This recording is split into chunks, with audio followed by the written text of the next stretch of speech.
అనుదిన అరుణోదయ కార్యక్రమంలో అనుదినము మాతో కలిసి దేవుణ్ణి స్తుతిస్తున్న మా ప్రియ సోదరి సోదరులకందరికీ మన ప్రభువును రక్షకుడైన యేసుక్రీస్తు అమూల్యమైన నామమున అందరికీ ప్రేమతో వందనాలు.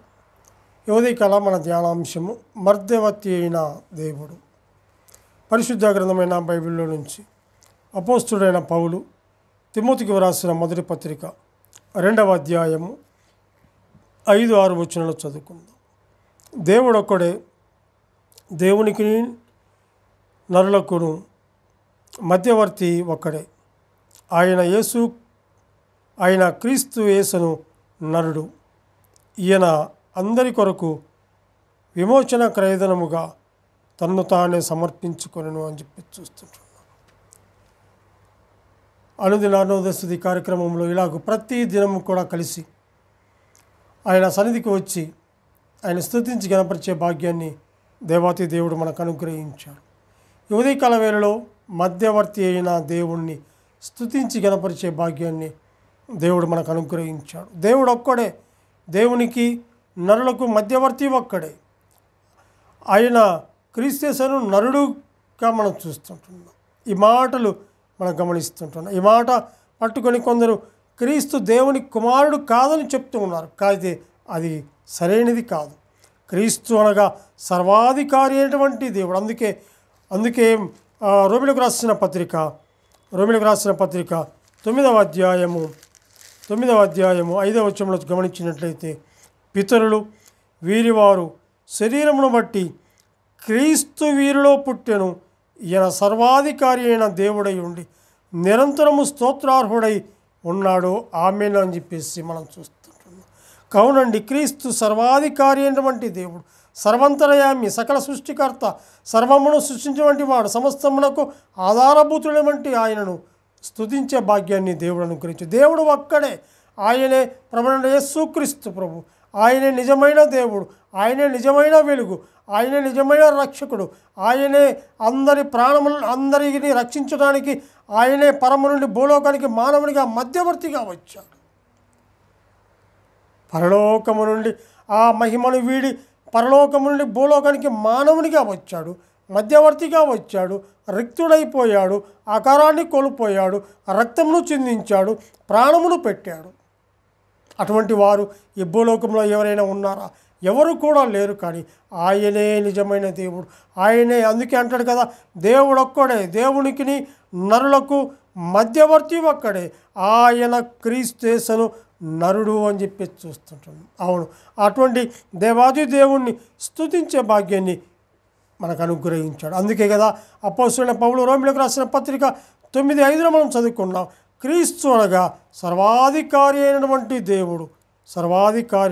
దేవుడు, శరీరమును బట్టి క్రీస్తు వీరిలో పుట్టెను, ఈయన సర్వాధికారి అయిన దేవుడై ఉండి నిరంతరము స్తోత్రార్హుడై ఉన్నాడు, ఆమేన్ అని చెప్పేసి మనం చూస్తుంటున్నాం. అవును, ఆయన దైవత్వములో పరిపూర్ణుడుగా ఉంటున్నాడు, మానవత్వములో పరిపూర్ణుడై ఉన్నాడు.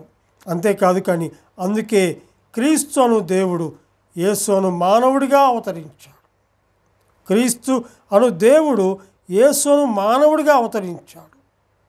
క్రీస్తు దైవత్వములో పరిపూర్ణుడు, ఆయన మానవుడిగా అవతరించినప్పుడు సంపూర్ణ మానవుడిగా అయినట్లుగా మనం చూస్తుంటున్నాం.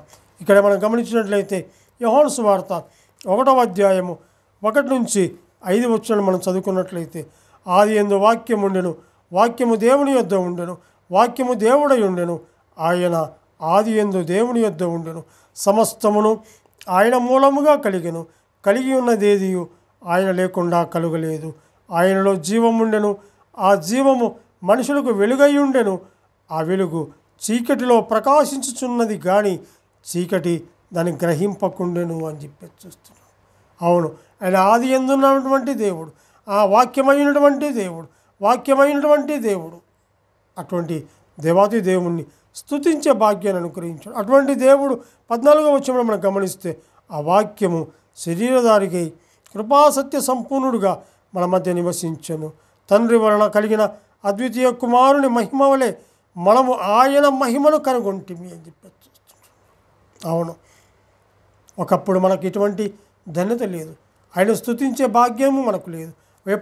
ఎక్కడో మనము జిగటగల దొంగ ఊబిలో పడినటువంటి మనల్ని, అంధకారంలో ఉన్నటువంటి మనల్ని, పాపంలో ఉన్నటువంటి మనల్ని, శాపగ్రస్తమైనటువంటి మరణానికి జోగినటువంటి మనల్ని, ఊరి వెలుపల ఉన్నటువంటి మనల్ని ఆయన ఆ రక్తంలో కడిగి పవిత్రపరిచాడు.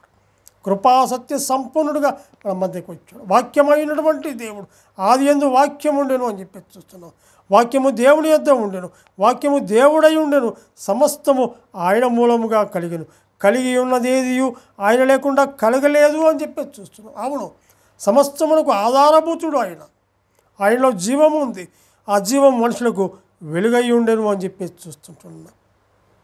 సమస్తము కలుగ చేసిన వాక్యం శరీరధారి అయి కృపాసత్య సంపూర్ణుడుగా మన మధ్య నివసించినట్లుగా చూస్తుంటున్నాం. ఇదే రోమిలకు రాసిన పత్రిక 9:5 మనం చదువుకున్నాం కదా.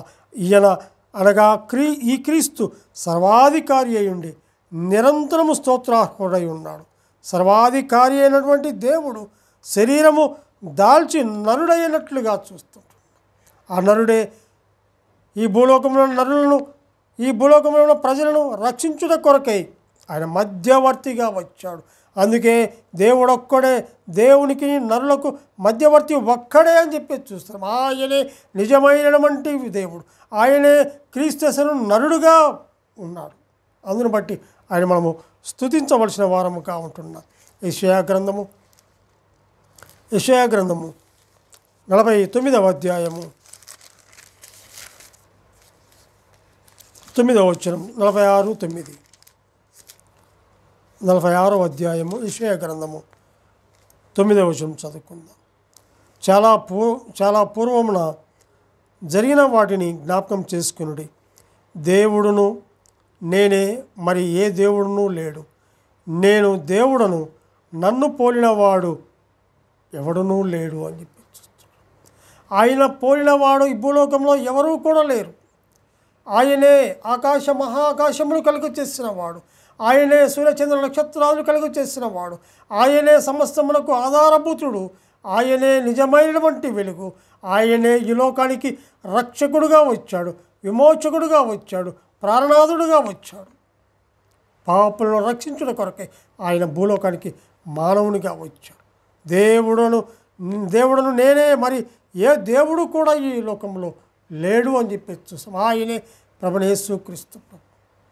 ఆయన ప్రజలందరి పాపము కొరకై ఆయన పరిహారము చెల్లించిన వాడుగా ఉంటాడు. బలియాగమైపోయాడు, శిలువలో బలియాగమైపోయాడు. చేతులకు మేకులు కొట్టేవారికి చేతులు అప్పగించాడు. కాళ్ళలో మేకులు కొట్టారు. వీపంతా నాగటి చాలా వల్ల దున్నబడినట్లుగా కొట్టబడింది. శిరస్సుపై ముళ్ళ కిరీటము కొట్టబడింది. చూడనొల్లని వాడిగా వ్యసనాక్రాంతుడిగా మార్చబడ్డాడు. అటువంటి దేవాతి దేవుణ్ణి స్తుతించవలసిన వారంగా ఉంటున్నాం. ఆయన మనందరి కొరకై ప్రాణము పెట్టాడు. ప్రక్కన బల్యముతో పొడిచారు. ఏలి ఏలి లామ సబక్తాని బిగ్గరగా కేక వేసి తన ప్రాణమును విడిచిపెట్టి సమాధి చేయబడి మరలా 3వ దినమున మృత్యుంజయుని తన కుడి పార్శ్వమున కూర్చొని మనందరి కొరకు విజ్ఞాపన చేస్తూ తిరిగి రానై ఉన్నాడు. అటువంటి దేవాతి దేవుణ్ణి స్తుతించవలసిన వారంగా ఉంటున్నాం. ఇక్కడ అంటాడు కదా, నేను దేవుడను, మరి ఏ దేవుడు లేడని చూస్తున్నాం. కాబట్టి ఇక్కడ గమనించినట్లయితే దేవుడు ఒక్కడే, దేవునికి నీ నరులకు మధ్యవర్తి ఒక్కడే, ఆయన క్రీస్తేసను నరుడు అని చెప్పి చూస్తాం. ఇట్లాంటి సర్వాధికారి అయినటువంటి దేవుడు, ఇటువంటి దేవాది దేవుణ్ణి ఉదయకాల వేళ స్తుతించి గణపరిచే భాగ్యాన్ని దేవాతి దేవుడు మనకు అనుగ్రహించాడు. కాబట్టి అందుని బట్టి మనం ఆయన్ను ఎంతగానో స్తుతించవలసిన వారంగా ఉంటున్నాం. దేవుడు తన వాక్యాన్ని దీవించునుగాక. ప్రార్థన చేసుకుందాం. సర్వోన్నతుడమైన మా ప్రియ పరలోకపు తండ్రి, సర్వాధికారి, మీ ఘనమైన నామానికి స్తుతులు స్తోత్రములు చెల్లించుకుంటున్నాం. ఇదిగోనైనా ప్రతి దినము కూడా నీ సన్నిధిలో చేరి నీ కృపాసనం మీదకు వచ్చి నేను స్తుతించి గణపరిచే భాగ్యాన్ని మీరు మాకు అనుగ్రహించినందుకు ఈ స్తోత్రములు చెల్లించుకుంటూ మా రక్షకుడైన యేసుక్రీస్తు అమూల్యమైన నామమున స్తుతులు స్తోత్రములు చెల్లించి ప్రార్థన చేయుచున్నాము తండ్రి. ఆమెన్.